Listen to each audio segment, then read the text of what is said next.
नमस्कार विद्यार्थियों, study 29 academy के एक और नए वीडियो में आप सभी का स्वागत है। आज हम कक्षा 8 की गणित की प्रश्नावली 3.3 का पहला प्रश्न हल करेंगे। तो इस प्रश्न को समझने के लिए वीडियो को शुरू से लेकर अंत तक देखें और अपना कोई सुझाव हो तो कमेंट बॉक्स में जरूर लिखें।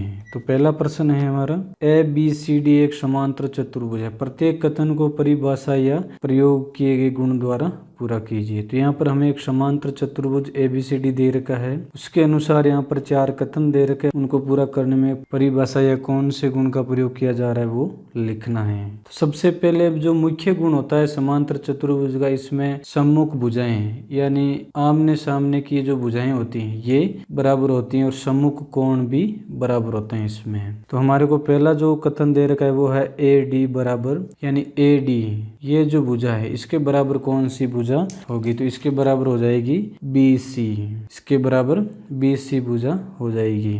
उसका कारण हम लिखेंगे, क्योंकि हम जानते हैं कि समांतर चतुर्भुज की सम्मुख भुजाएं बराबर होती है। ये समांतर चतुर्भुज का गुण होता है कि उसके आमने सामने की जो भुजाएं होती है वो हमेशा बराबर होती है। दूसरा कथन है कोण DCB, कोण DCB यानी ये जो कोण है इसके बराबर कौन सा कोण होगा, तो सम्मुख भुजाएं और सम्मुख कोण बराबर होते हैं। तो इन DCA के बराबर जो कोण होगा वो DAB, ये कोण बराबर हो जाएगा। तो यहाँ पर लिख देंगे कोण DAB, ये कोण DCB के बराबर हो जाएगा। और इसका कारण हम लिखेंगे, चूंकि हम जानते हैं कि समांतर चतुर्भुज के सम्मुख कोण बराबर होते हैं। यह इस कथन को लिखने का कारण हो जाएगा या गुण हो जाएगा। तीसरा है OC, O और C, ये दो विकर्ण दे रखे हैं AC और BD।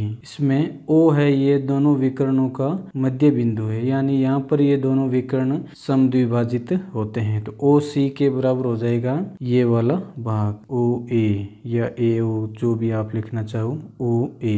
और इसका हम कारण लिखेंगे, चूंकि हम जानते हैं कि समांतर चतुर्भुज के विकर्ण, समांतर चतुर्भुज के विकर्ण एक दूसरे को समद्विभाजित करते हैं, ये इसका कारण हो जाएगा। अब चौथा कथन है M कोण DAC प्लस M कोण CDA बराबर। तो यहाँ पर ये क्या पूछ रहा है, ये जो कोण है DAB यानी ये कोण और CDA और ये कोण और ये कोण, इन दोनों को जोड़ेंगे तो योगफल क्या आएगा वो हमें बताना है। तो इसका योगफल आएगा 180 डिग्री। और इसका कारण हो जाएगा, चूंकि भुजा AB समांतर है भुजा DC के और DA एक त्रियक रेखा है। तो यहाँ पे क्या हो रहा है, ये दो भुजाएं हैं और ये जो है DA ये एक त्रियक रेखा इन दो समांतर रेखाओं को विभाजित कर रही है। अतः कोण DAB तथा कोण CDA दोनों एक ही त्रियक रेखा के अंत्य सम्मुख कोण है, अंत्य सम्मुख कोण है, जिसकी वजह से इनका जो माप है दोनों का योगफल 180 डिग्री आएगा। इस प्रकार इस वीडियो में हमने प्रश्नावली 3.3 का पहला प्रश्न हल किया। अगले वीडियो में हम अगला प्रश्न हल करेंगे।